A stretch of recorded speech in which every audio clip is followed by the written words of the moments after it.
少夫人，奴婢在街上买了些当季新鲜的果子，您快尝尝吧，可甜了。没想到这永平侯府还会卖果子，真是让人惊讶呀！少夫人，您说什么呢？你还不从实招来？你什么时候变成罗十一娘的人了？少夫人，您误会了。你还敢狡辩？我说你这段日子怎么变聪明了？不仅能治好我的病，还能对付刘氏，照顾世子。哼，看来这十一娘没少操心教你啊。说，你们这般处心积虑，目的何在？少夫人，不是奴婢故意想要瞒您的，是徐夫人想要帮您，怕您不肯接受，所以才一直没告诉你。果然是罗十一娘，哼，她操的心可真不少。少夫人，徐夫人没有恶意的，她之前口出恶言，是见您心灰意冷，想要您重新振作起来，所以才故意使用激将之法。后来又怕您独木难支，碍于颜面，不愿出言相助，所以才暗中教奴婢如何去照顾您。她会帮我？她见我这般落魄，还不知道有多开心。少夫人，您真的误会徐夫人了。她为了您的病，访遍了京中名医，又怕您不肯接受她介绍的大夫，便命人做出了适合您病情的药丸，让奴婢带过来给您服下。又怕您在王府受辱受欺，所以便将奴婢如何应对，以此来帮您渡过难关。若她真的心有歹意，又何苦花费这么多心思呢？说他有多好似的，他就是想看我笑话。如今我受了他的恩，往后见了我，还不知道怎么编排我呢。你既然那么听他的话，你就去徐府吧。我还不相信，离了你和十一娘，我就活不成了。少夫人，不是少夫人离不了我，是我离不了少夫人呢。金莲从小就侍奉在少夫人左右，身边的一切都是少夫人赐给我的。离开了少夫人，我就什么都不是了。奴婢身无长物，少夫人就是我唯一能依靠的人。奴婢哪儿都不想去了。好了好了，别哭哭啼啼的。你既然不想走，我也不好勉强。以后不许有事瞒我了啊。我知道了，多谢少夫人。今日之事就当没有发生过，以后你该怎么做还怎么做吧。是。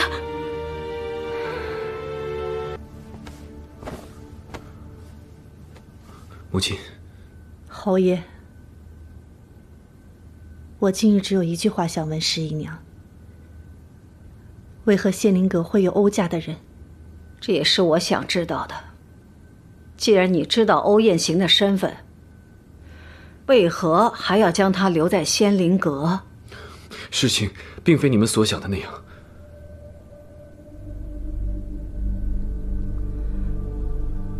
这么说，侯爷，你也知晓。你明知道十一娘与欧家人有联系，你不加阻拦，还如此纵容她，难道你忘了欧家人对我们徐家犯下的罪？难道你忘了父兄的仇了吗？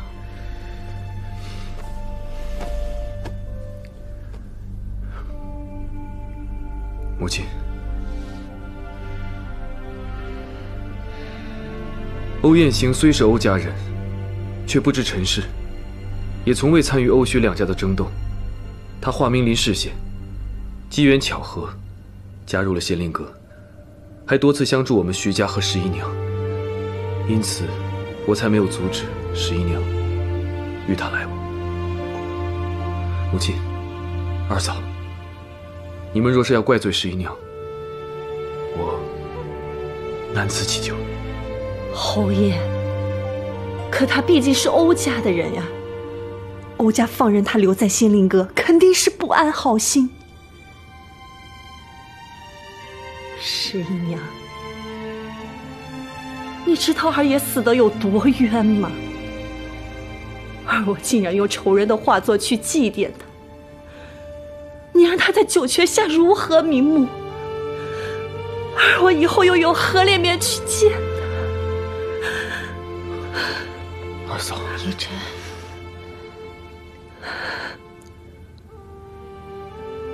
可主画一事，本是一场误会，更何况欧雁行已经离开了仙灵阁。二嫂，此事是我的疏忽，让您伤心了，是我的错，对不起。知错就好。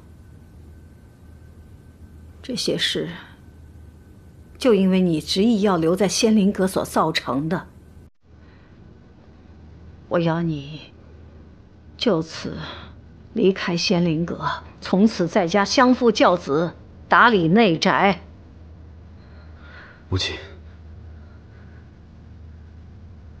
十一娘在仙灵阁沿袭刺绣，帮助他人，本是值得嘉许之事。更何况十一娘没有因为仙灵阁而影响家中事务，母亲为何要苦苦相逼呢？侯爷，不管是依着朝廷的礼法，还是徐家的家规，他不应该出外行商啊。之前我是看在你的份上，未予计较。可从今日开始，不能再这么继续下去了。女子当守本分。你既然进了徐家，就应该把全身心放在徐家，有所分心便是错。好，这件事就这么决定了。母亲，母亲说的在理，主画之事也是我的疏忽，才让二嫂伤心，让母亲失望。母亲和二嫂如何责罚我，我都甘愿承受。可让我退出仙灵阁，我实在做不到。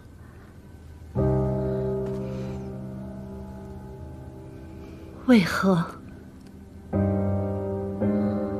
在成为永平侯夫人之前，我是罗十一娘，刺绣就是罗十一娘的精神寄托。我喜欢刺绣，我也希望能帮助到更多有志于此的女子。我不想因为成为永平侯夫人，这些就都消失掉，还请母亲还有二嫂成全。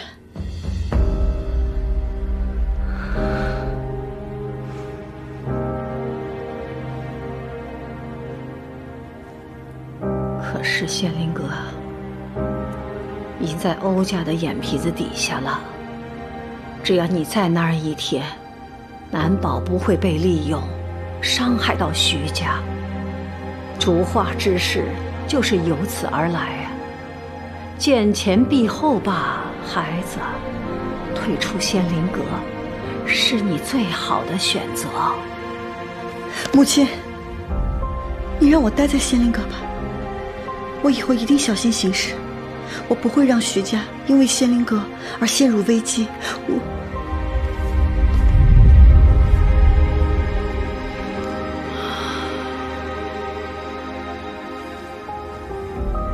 十一娘，自从你进了徐家，我对你可有半分的怠慢？怎敢说怠慢？二嫂对我就像亲妹妹一般。我从未对你有过任何要求，如今我仅仅为了徐家，为了冤死的老爷和二爷着想，就这么难吗？二夫人，二夫人，哎，二夫人回房去，回房去。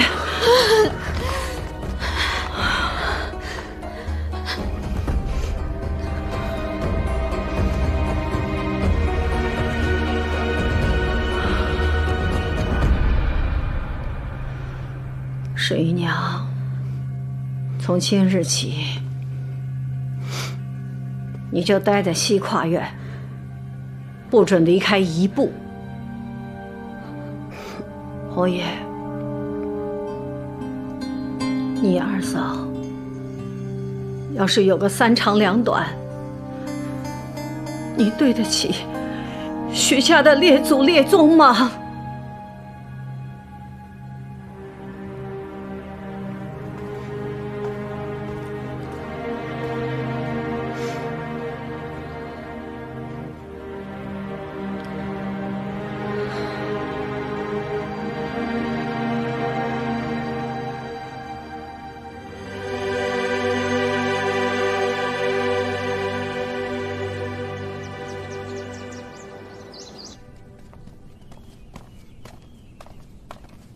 四嫂，我听说母亲将你禁足了，特地过来看看。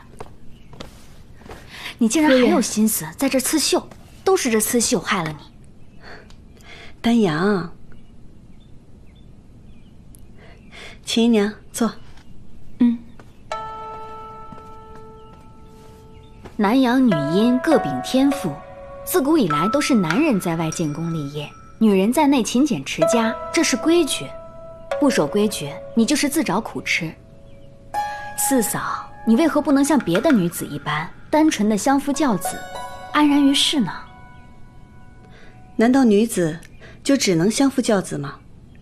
在相夫教子之余，做一些自己喜欢做的事，就是错的吗？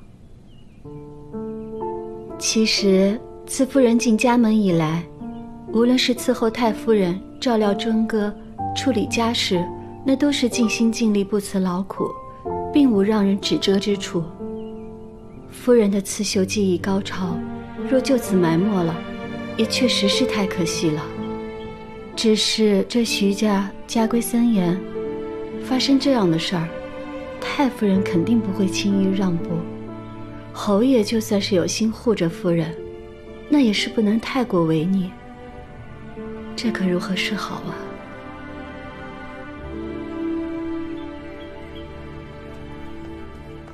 夫人，钱太太和茂国公府的王夫人来了。好。四嫂，你家姐妹来了，你们先说话，我跟秦姨娘就先走了。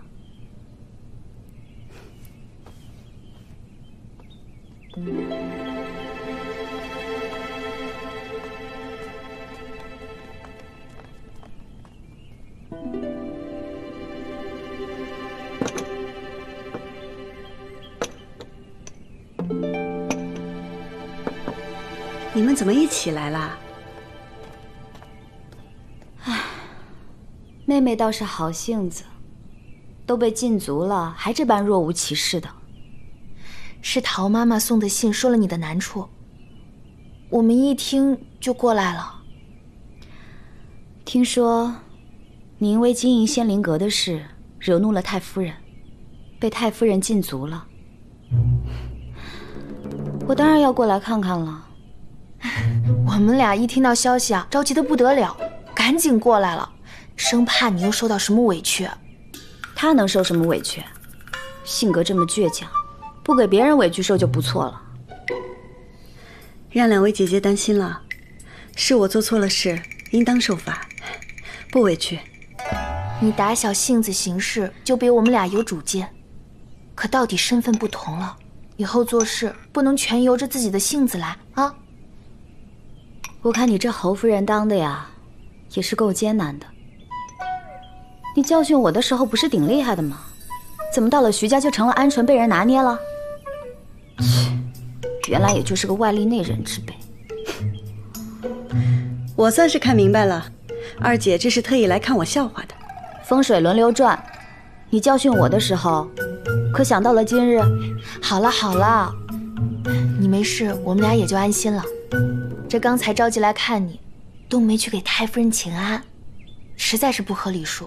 我们俩呀，赶快去给太夫人请个安。那姐姐们快去吧。哎，走了，二姐。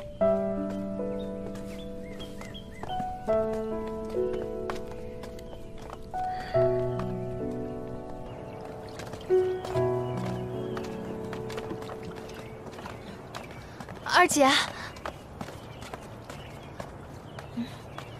我不指望你说什么，这求情的话呀，我去说。你要是再这样口无遮拦，得罪了太夫人，连累11妹妹，我绝不与你罢休啊！哟，五妹好厉害呀！那我倒是要看看你要怎样与我不罢休啊！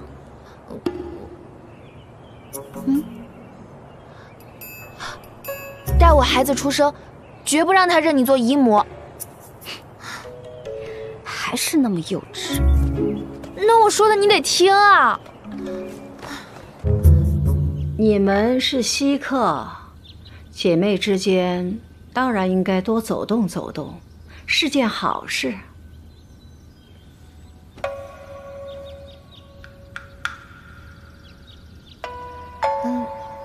太夫人说的对，我们也很久都没有见过妹妹了，这今日来看望她，才知道她行事不当，得了太夫人的教诲。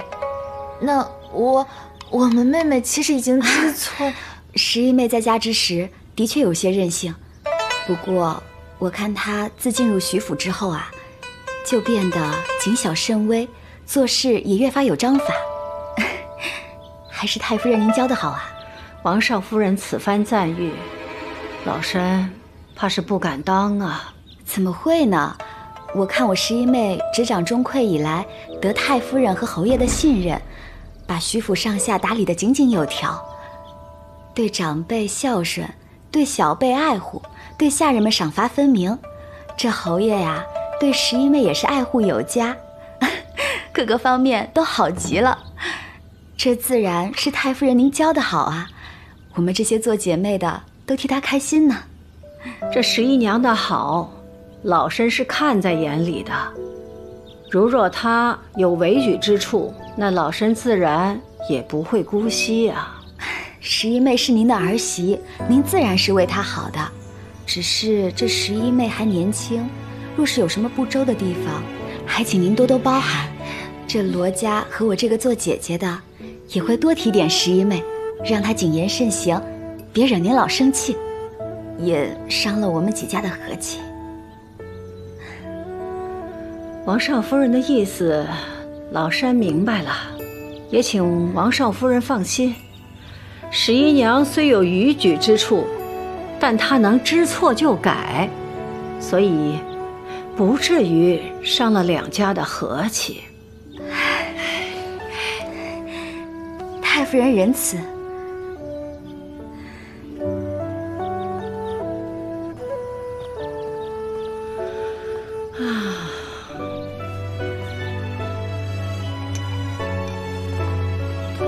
二姐，你刚才胆子也太大了，这一句接一句的，你就不怕得罪太夫人啊？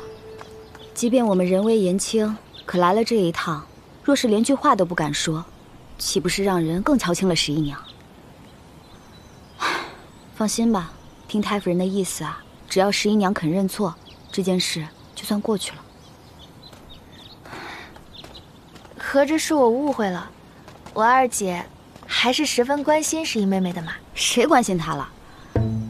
即便我不想承认，可她也是我的姐妹。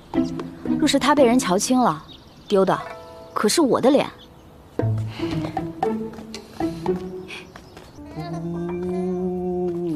从四嫂进门，我就觉得她与旁人不同，总觉得她的言行举止都特别让人瞧不顺眼。之前我总觉得是因为她是庶女，身份低微的缘故，可直到如今我才明白其中的缘由。你又明白什么了？我之前之所以讨厌她，是因为她做了我想做而做不到的事。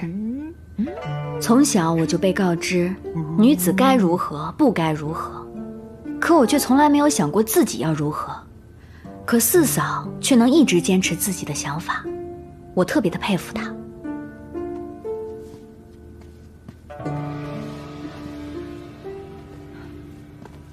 哎呦，我的乖乖哦，你该不会是也想开个绣房吧？家里已经够乱了，你可别再火上浇油了。你想到哪儿去了？我就算有那闲心，也没那本事啊。啊，那就好，那就好。我还以为你跟四嫂学坏了呢。学坏？你觉得四嫂做错了？啊不，我不是这个意思，我就是没有四哥那么心宽，可以让自己的夫人抛头露面，风吹日晒。没出息。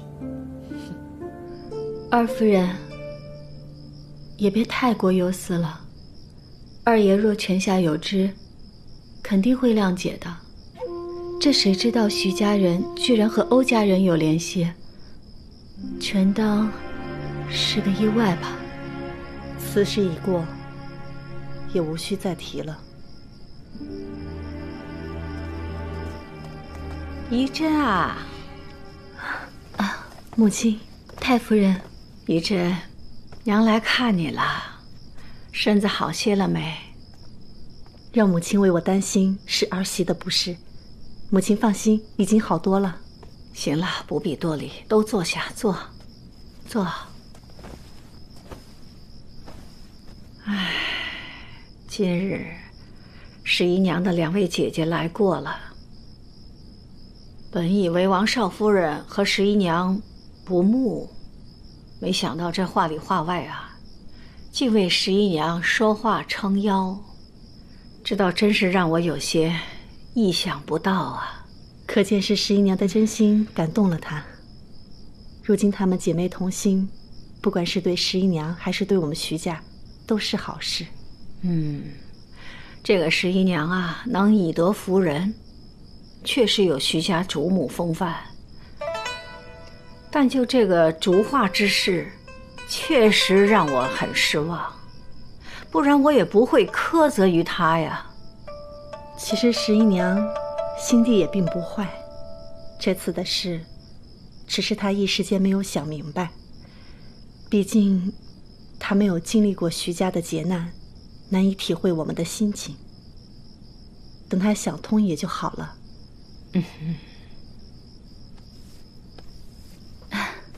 太夫人，妾身想，一定是仙灵阁事儿太多了，夫人一时顾不上家里，才会有此疏忽的。她能顾上小小的仙灵阁，这偌大的徐家她就顾不上了吗？那3天2头的往这个仙灵阁跑，成何体统啊？在她心里，还有没有把自己当成徐家主母啊？太夫人息怒，妾身不是这个意思，妾身是想说，夫人一向有主见，既然有此疏忽，或者是有一些不利于夫人的流言，一定不是夫人的本意。太夫人千万要相信夫人呀！坐。好。她呀，就是太有主见了，竟敢与欧家牵连。我要是再不管教她、约束她，还不知道会做出什么事来。母亲，行了，你们不用再替她说话。我心里很明白，我们徐家需要怎样的主母。我一定要好好的教教她为妇之道，不然我怎么把徐家、把侯爷能放心的交到她手中啊？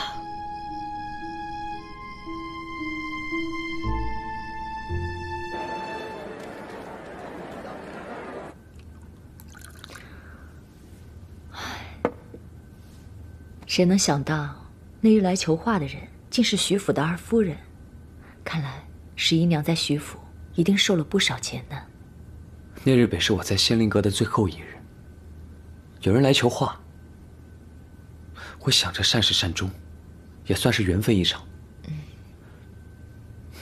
没想到害了十一娘。公子不必这样说，这不是你的错，你也无需自责。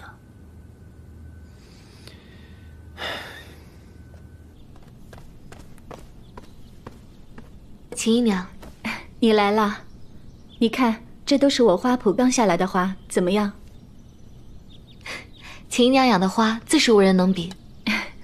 一会儿你叫2个小厮过来，拿2盆过去给夫人瞧瞧。还有，我有一副绣帕，也想给夫人看看。你知道的，我在家闲来无事啊，就想跟夫人讨教一下刺绣的学问。哎呀，我这一手的泥，琥珀，你帮我拿一下吧，就在那个柜子上面。好，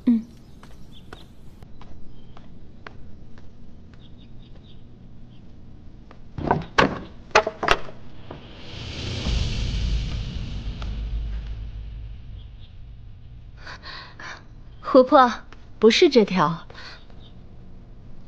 你怎么了？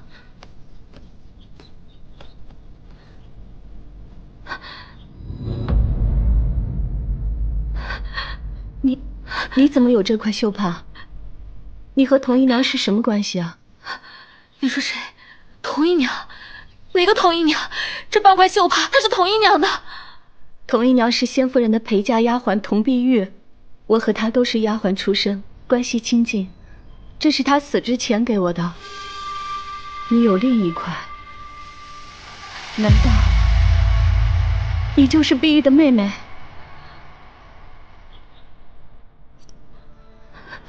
秦姨娘，并非我不相信你，只是此事事关我姐姐，我如何才能相信这半块绣帕，她是童姨娘的？碧玉死之前，最大的心愿就是找到她妹妹。我如今遇到了你，我一定要让你们姐妹相认。来。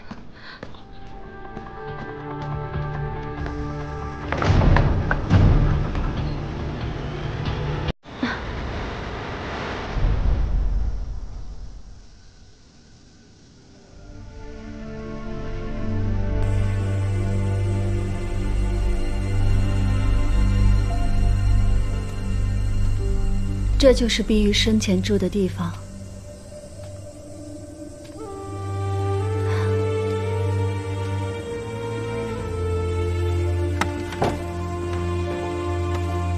这些刺绣，全是她生前亲手绣的。琥珀，你可以对比一下针脚。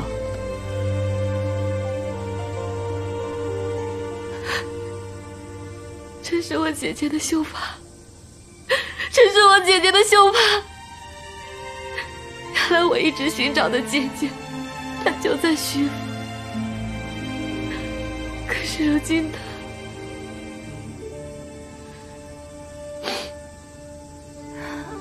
碧玉去世的时候，还在念着你，可惜再也见不到你了。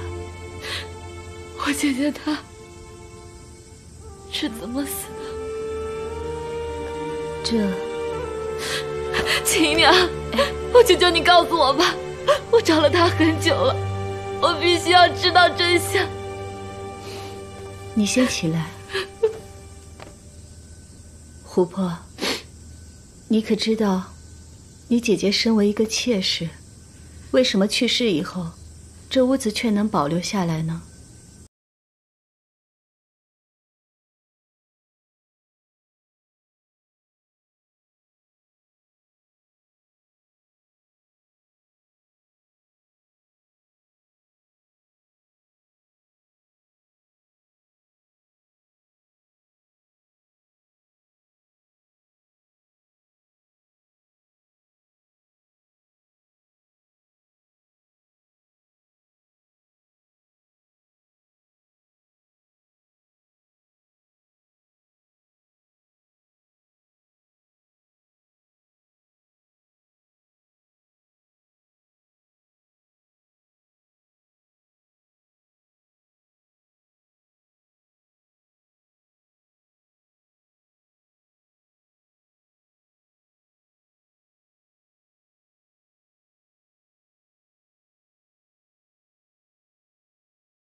秦姨娘，如今只有您能帮我了，求您务必想办法帮我找到事情的真相。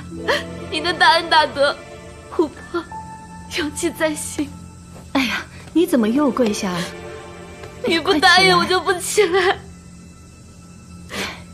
先起来。也罢，碧玉是我的好姐妹，如果她的死真的有冤情，我也有责任帮她查清楚。多谢秦姨娘。快起来。香啊！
就抬了这个碧玉做姨娘了。原来是这样啊！哦，对了，姨娘，这个话我看是您我才说的，这个话不要与外人讲啊。嗨，您放心，我啊一定守口如瓶。哎，不过这也奇怪了，你说侯爷对出身好的乔莲房都不曾高看一眼，怎么会看上碧玉呢？那碧玉呢，她也是誓死不从的，一开始。于是这个仙夫人就使了一点手段。什么手段啊？那个碧玉嘛，不是有个妹妹啊？碧玉还有个妹妹啊？啊，我怎么从来都没有听说过啊？仙夫人呢，就利用这个碧玉的妹妹做威胁，然后让碧玉趁着侯爷喝醉了酒，偷偷爬上侯爷的床。侯爷第二天醒来才知道怎么回事，那是不得已才收了碧玉做姨娘。原来是这样。哎，难怪碧玉不受宠，原来侯爷是被逼的呀。所以呀，这侯爷从那以后就再也没进过碧玉的房间了。那这仙夫人的计划失败了，就迁怒于他，偶尔说些重话，那是常有的。没想到那碧玉呢，她自己又软弱，受不得别人的嘲讽。嘲讽啊？嘲讽他不要脸，然后说他为了上位，就偷偷自己爬上了侯爷的床，结果碰了一鼻子的灰。你说那谁也受不了这话是吧？他自己又软弱，那后来就想不通，就上吊自尽了。你说这，哎，其实那时候碧玉一直郁郁寡欢，但她什么都不肯跟我说。不过话说回来，如果侯爷当初不那么冷漠，能稍微关心他一点，毕竟已经是侯爷的人了嘛。这人的心如果没有冷透，总也不至于走上这种绝路。谁说不是呢？可你见侯爷对谁痴心重情过？那仙夫人如果不是因为这个，也不会想出抬碧玉做姨娘这事儿来顾宠啊。那倒也未必。我看侯爷对现在夫人就挺上心的。看是现在好，将来还不知道怎样呢。嗨，不说了，来，我们再喝。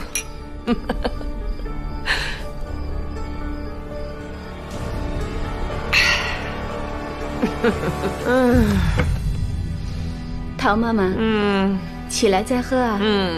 喝。陶妈妈，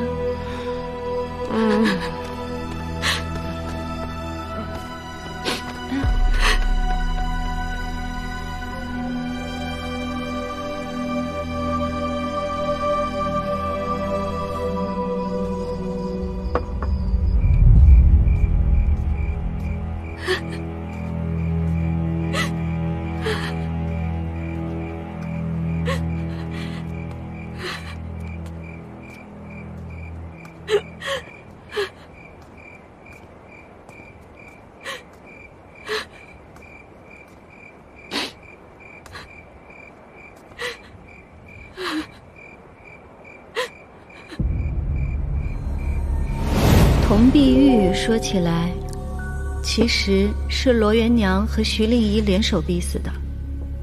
此事一定要经过陶妈妈的嘴说出来，琥珀才会相信。只要琥珀知道了真相，以她对夫人的忠心，必定在徐家掀起风浪，有利于大人的谋划。那丫头能有这么大能耐吗？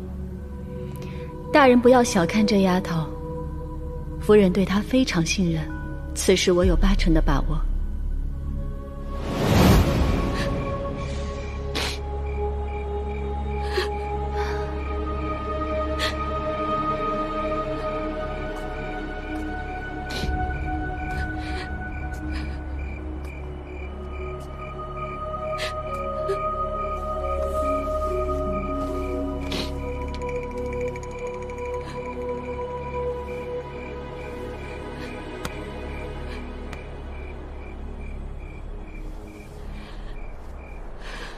秦姨娘，我姐姐是夏夫人和罗家由我来逼迫她的。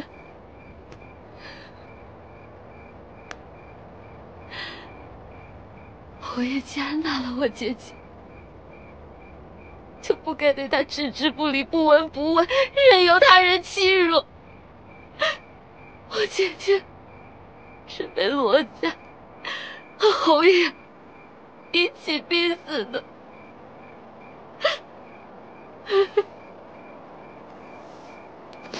其实，像这样的勋贵之家，看似光鲜亮丽，但是其中的艰辛，外人怎么会明白？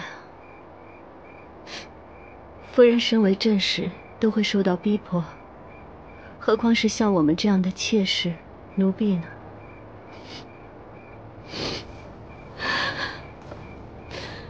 秦姨娘，多谢你让我知道事情的真相，你的恩情，琥珀没齿难忘。欧远行已经离开仙灵阁，不再跟仙灵阁有任何瓜葛。孩儿希望母亲允许十一娘继续留在仙灵阁。欧雁行是欧雁行，十一娘是十一娘。她骤然离开，难道不会有别的目的吗？十一娘，从今日起，我希望你回归内宅，安守妇道。母亲，我觉得仙灵阁并未影响十一娘在家里当一个称职的主母。十一娘进徐家多时，迟迟没有子嗣，就这一点，足以算得上她不够称职。十一娘还年轻，子嗣迟早会有的。如若侯爷这么维护她，我也不便多说。只是十一娘分心在外，无法全心全意地照顾你，而你身边只有一个秦姨娘，这远远不够。我准备给你纳妾。母亲，这绝不可行。近几日，我会给你准备几个妾室人选。如果你还把我当你的母亲，就不要推辞。行了，我累了，你们都回吧。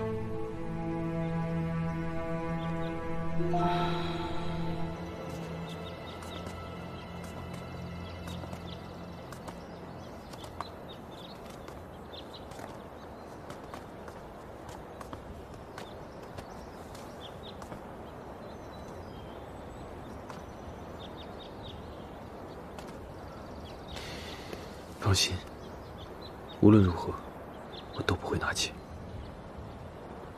侯爷的心意我自然是明白的，但母亲的心意也不是你我能左右的。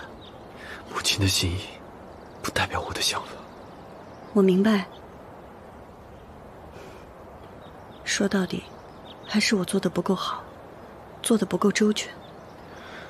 在我看来，你已经做得足够好了。我只希望你能顺心而活，一切有我。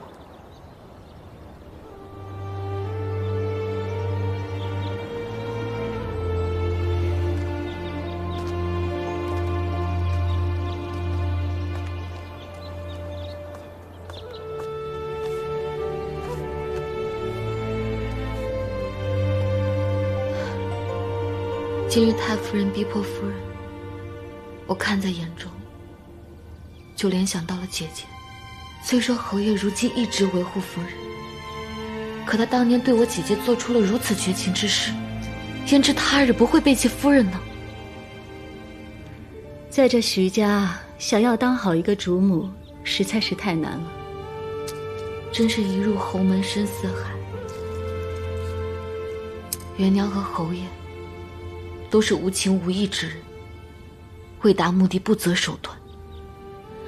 夫人是好人，可自从入了这规矩森严的徐家，不管她怎么努力，都得不到认同。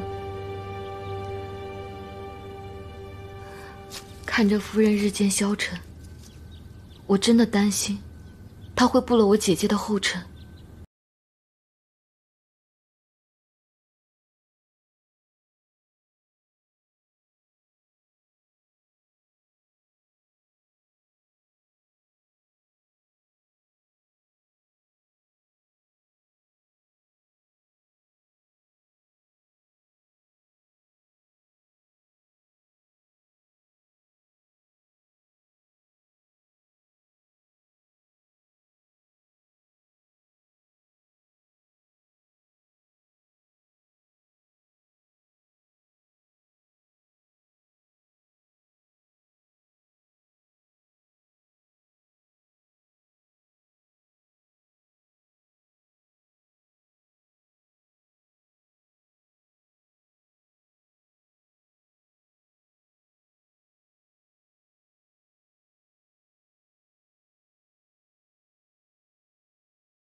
你哭过呀？怎么了？没事，我只是为夫人的事担心而已。担心什么呀？你担心侯爷要纳妾的事儿啊？你放心，侯爷不会那么做的。你又如何确信？若你中意一人，可你的爹娘不答应，你敢违背他们的意愿吗？早知今日，还不如当初让夫人签了和离书离开徐家。离开侯府，你想的挺容易的，但是女子和离是要受千夫所指的，而且罗家肯定就不会再接受夫人了。那你要夫人下半辈子怎么办？可夫人当初一无所有，她宁可逃婚，也不愿意被这后宅束缚。如今夫人有了仙灵阁，更有了自食其力的能力。徐家人如此逼迫夫人，以夫人的性格，她会被和离带来困扰吗？啊，你这都是什么歪理？而且侯爷对夫人这么好，为什么要和离啊？冬青，人心是会变的。我觉得侯爷是不会变的，侯爷肯定会帮助夫人度过这次难关的。侯爷，你以为你真的了解侯爷吗？何况我们现在在说夫人的事，你为何张口闭口都是侯爷？那夫妻本就是一体，夫人有难，我当然第一个想到侯爷了。我看未必。冬青，有一句话我如今必须要说出来。我觉得你对侯爷的敬仰和关心，已经超出了一个做奴婢的本分。你这是什么意思啊，琥珀？我是想劝你，看清楚自己的心，你到底在想些什么？你今天真奇怪，我同你好好说话，你跟我阴阳怪气儿的，我不同你讲了。这太夫人找我呀，可算是找对人了。因为这城中的小姐呀，没几个是我不知情的，指定给侯爷找一个顺心顺意的。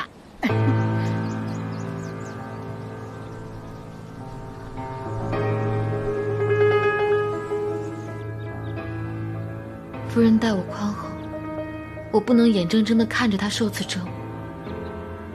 如若待在许家，就要忍受这般，那这荣华富贵不要也罢，还不如离开算了。哎呀，你小点声，过来。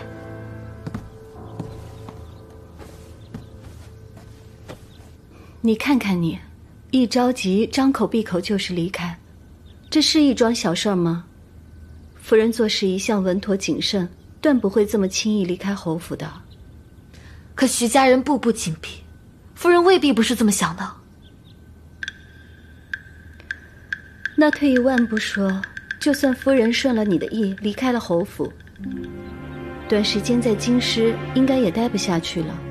她一个人漂泊在外，没有身份地位的支撑，应该依靠谁呢？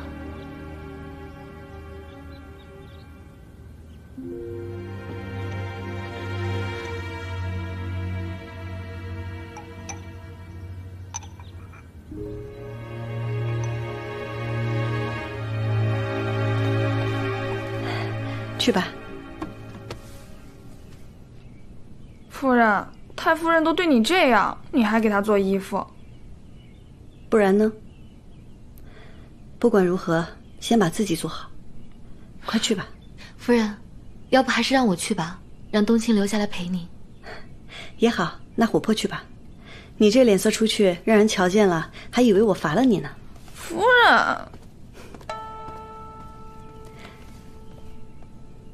有劳琥珀姑娘了，太夫人已经歇下，不如留下来喝杯茶吧。杜妈妈客气了，我就不多留了。近日侯爷的贴身衣物丢了2件，我得赶紧找找，免得夫人着急。侯爷衣服丢了？你们屋里不就那么几个人吗？这说的也是呀，平日里只有我和冬青才能接触到侯爷的贴身衣物，这怎么还能丢了呢？那杜妈妈，您先忙着，我就不打扰您了。哎，好。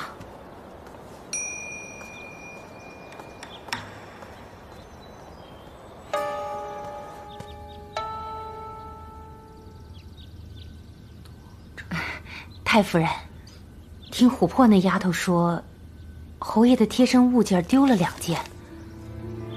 我怀疑，说。我怀疑是冬青拿的。竟有此事？那您看要不要给他打发了？若真有此事，说不定还能派上大用场。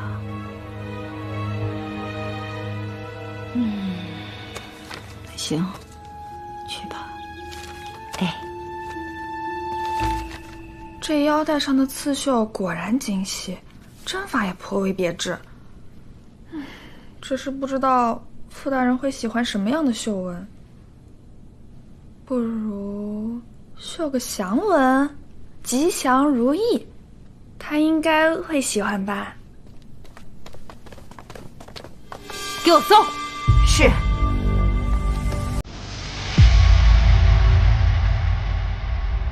杜妈妈，这是干什么？冬青，你藏什么呢？拿出来！没有啊，我什么也没藏。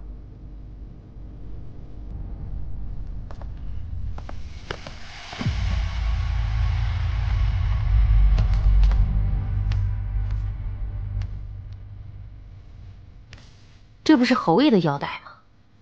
冬青，你收藏侯爷的腰带，你安的什么心呢？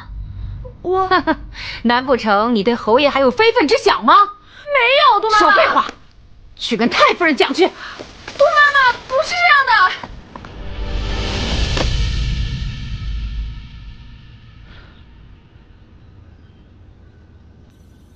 证据摆在面前，你还敢说对侯爷没有非分之想？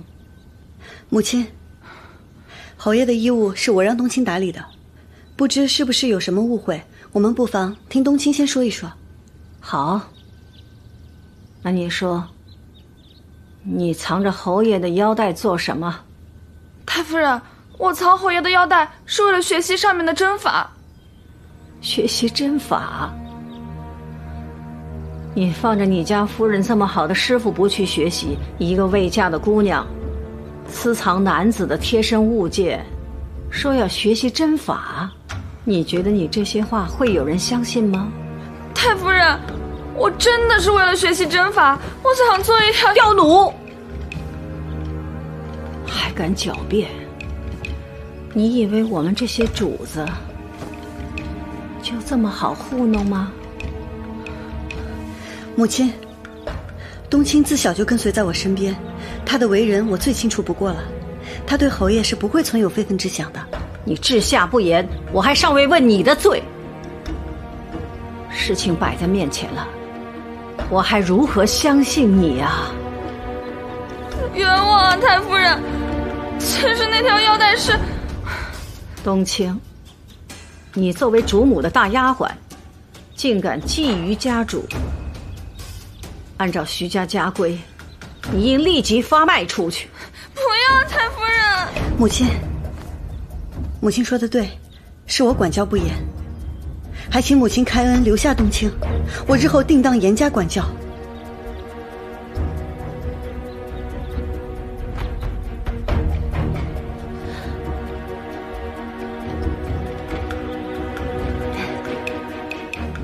太夫人，您请先息怒。冬青触犯了家规，是应该发卖。不过，夫人如此看重冬青，卖了他多伤夫人的心呀。您不如先把他留下来，这样夫人也会感激您啊。要惩罚冬青，可以想别的法子呀。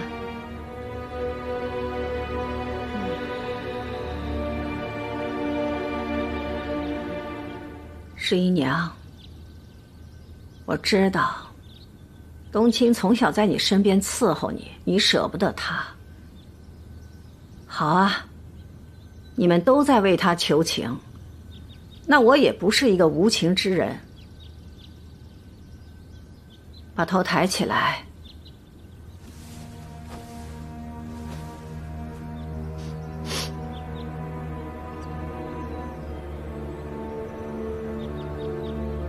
倒是个眉清目秀的。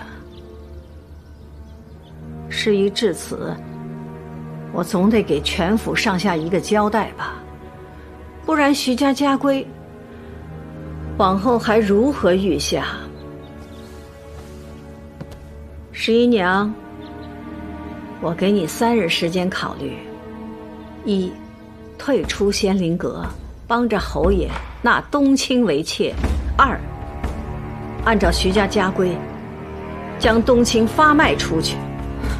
你自己选择吧。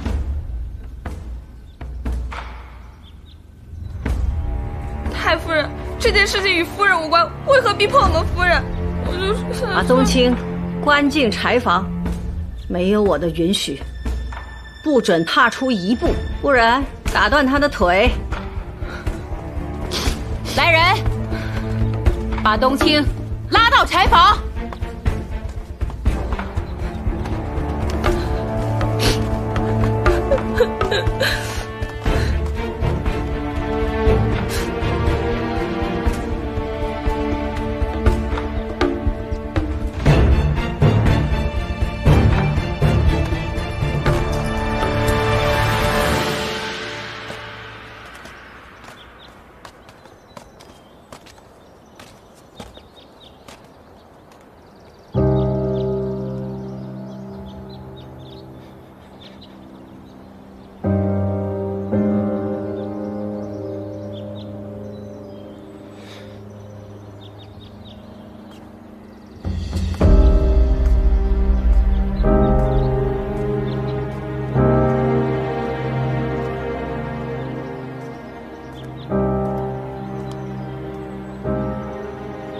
在不管我说什么，都没人会相信了吧？快走。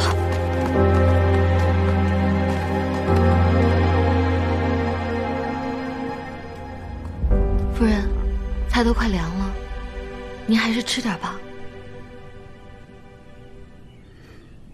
冬青被困，我又如何吃得下？这太夫人平时处处逼迫您也就算了，如今她竟用冬青来威胁您，实在是欺人太甚。琥珀，注意言辞。我可以不说，但事实就是如此。我也没想到，冬青竟会对侯爷生出不该有的心思，这才让人抓了把柄，连累了夫人。可是我不信冬青会对侯爷有非分之想。可若不是如此，他又为何私藏侯爷的腰带呢？那就算冬青有错，太夫人又是如何得知？我总觉得此事有蹊跷。冬青平时就心直口快的，这不知不觉被人看出了端倪，也是有可能的。反正我是不会让冬青被发卖出去的。夫人，你也不必太过忧心，此事尚未定局，一切都还有转机。只是这侯府规矩繁多，令您郁郁寡欢，实在不如在仙灵阁时来得畅快。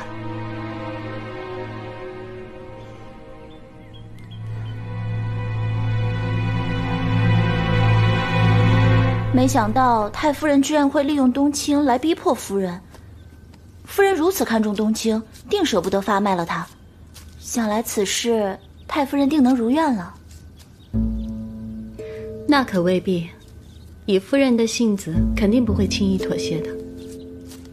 可夫人若是一再违逆太夫人，就不怕徐家容不下她了？徐家容不下她，你怎知不是她容不下徐家呢？好了，我乏了，你下去吧。是。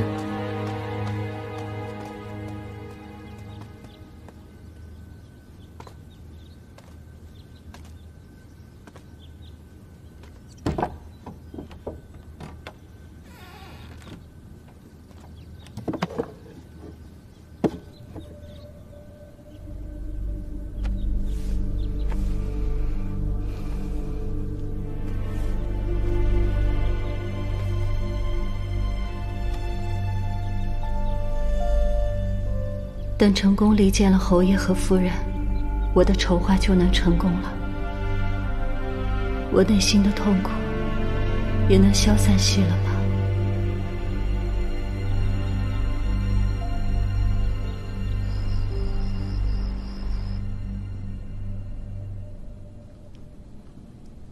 我给你3日时间考虑：一，退出仙灵阁，帮着侯爷纳冬青为妾；二，按照徐家家规，将冬青发卖出去。你自己选择吧。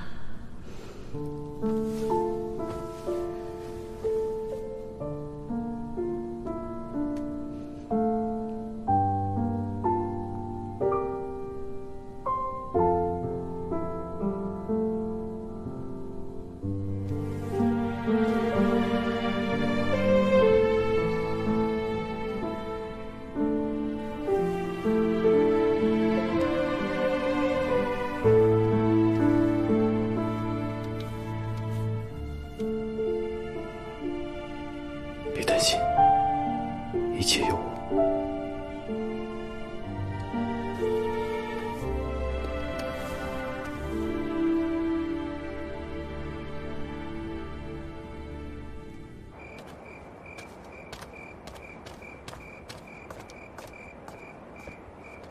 干什么来的？还请妈妈行个方便。快点儿！多谢妈妈。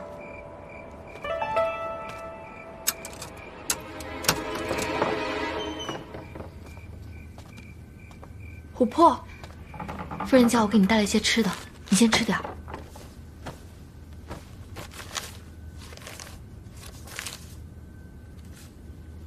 都这个时候了，夫人还想着我。琥珀，你一定要帮我跟夫人解释清楚，我从来都没有爱慕过侯爷，我拿侯爷的腰带是为了……不管是为了什么，你私藏侯爷的私物，这是不争的事实。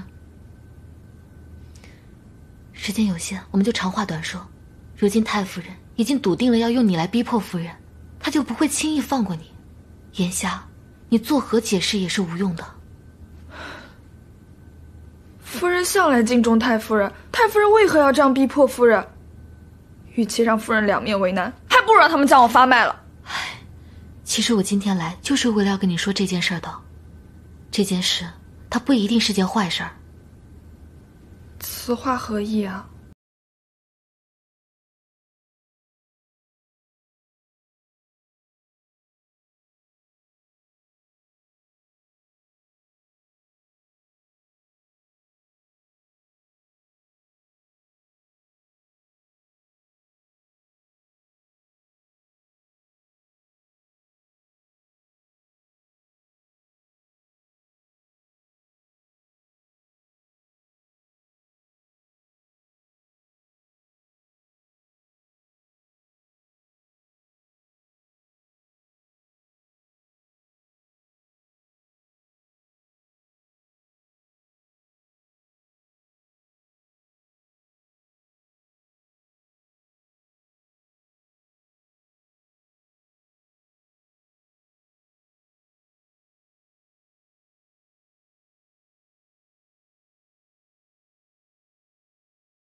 对不起，冬青。只有你的背叛，才能让夫人彻底厌倦侯府的生活，才能让夫人下定决心远离这是非之地。我相信，你也会为了夫人做出正确的选择。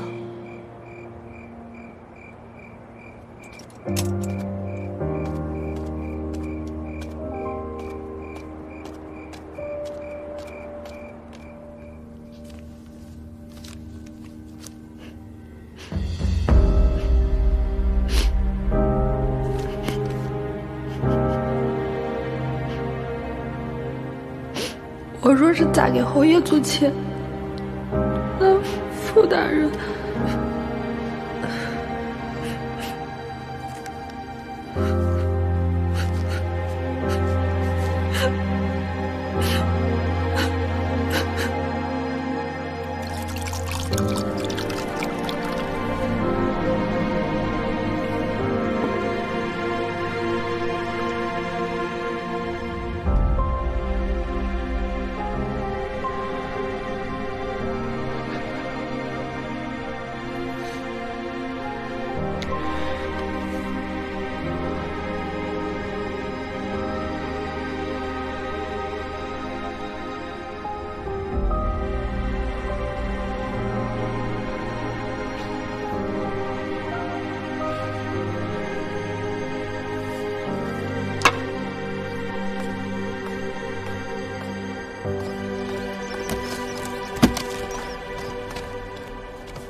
把门打开。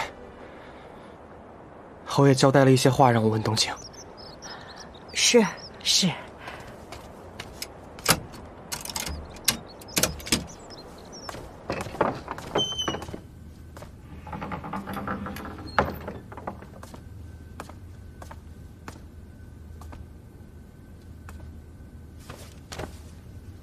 傅大人，你怎么来了？对呀，我怎么来了？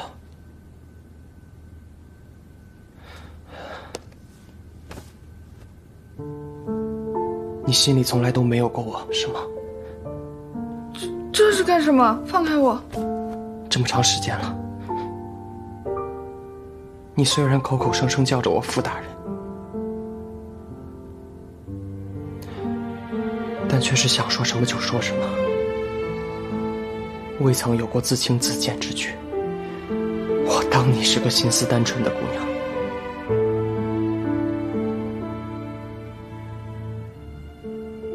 知道你受伤，你流了很多血，我着急，我担心，我才明白你对我的意义。我喜欢你。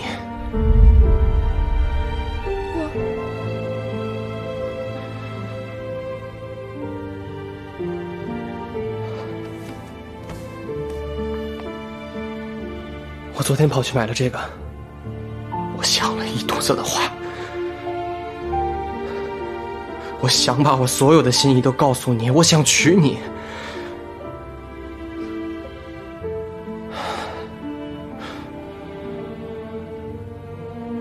但我没想到，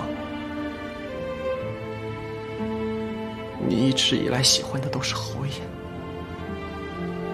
你若对我无意，又为何要靠近我？我没有，我从没喜欢过侯爷，我一直……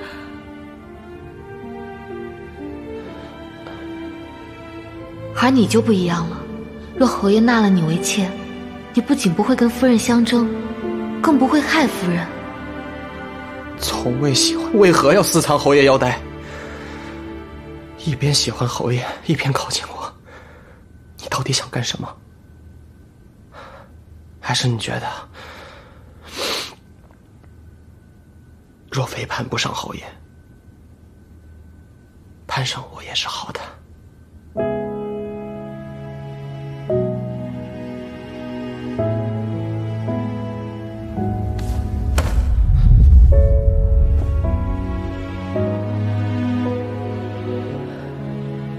没错，我一心想要给侯爷做妾，可是侯爷看不上我。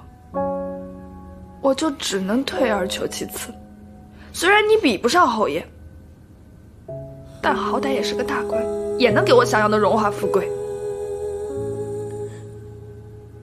但是现在我有机会做侯爷的女人了，我不在乎你了。你这个贪慕虚荣的女人。对，我就是一个贪慕虚荣的女人。把我忘了吧。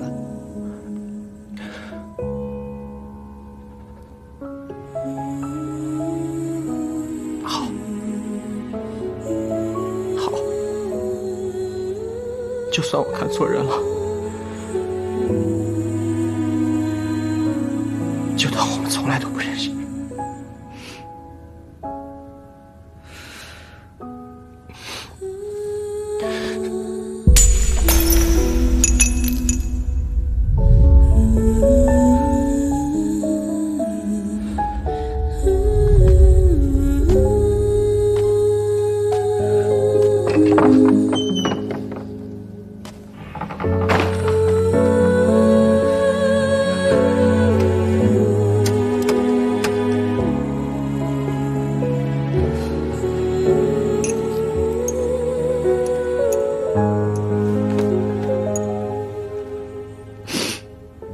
傅大人，是我辜负了你，但是为了夫人，我只能让你伤心了。